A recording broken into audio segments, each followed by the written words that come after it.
For many Carlmont students, April not only brings AP testing and spring sports, but it also brings along the annual Carlmont's Got Talent competition, where students are able to display their talents in front of the student population.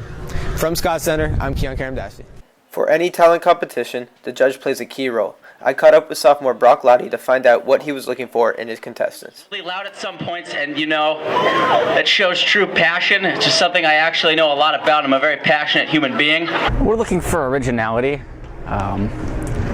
competency, integrity, physicality, sure stick-to-itness, all the normal things a talented human being would have. As a judge, I am to sit with two other people, whether they be females or males. I sit attentively and I pay attention to each talent. After their talent is done and after the act is finished, I then proceed to compliment them, as that is the only way to truly critique is through compliment.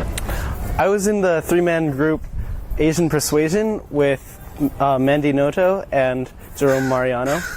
For each performance, we usually only had about one rehearsal for about 2 to 3 hours. So usually that was a day or two before the performance. Yeah, I was in 2 acts. The first one I did, I sang with Piper, and that was pretty good because we were able to just kind of sing a couple songs that we kind of knew, and we were able to just meet up at one of our houses for a little while and practice. But so the other thing I did, Monty's Pitches, was our little acapella group that we put together.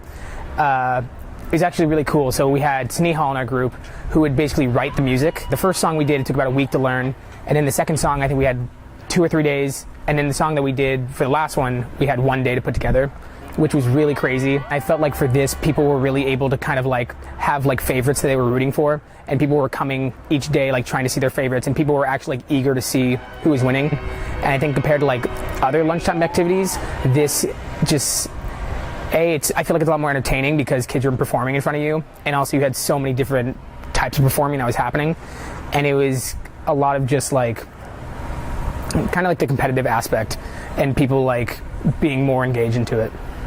Yeah, I think Carlmont's Got Talent is pretty different from the other lunchtime activities because a lot of the other lunchtime activities are really great for people who like doing sports and physical activities, while Carlmont's Got Talent is really great for kids who like to perform, who don't necessarily always do sports or physical activity. Congratulations to the Carlmont Pitches for their victory, and make sure to catch them in the celebration assembly. From Scott Center, I'm Kian Karamdashti.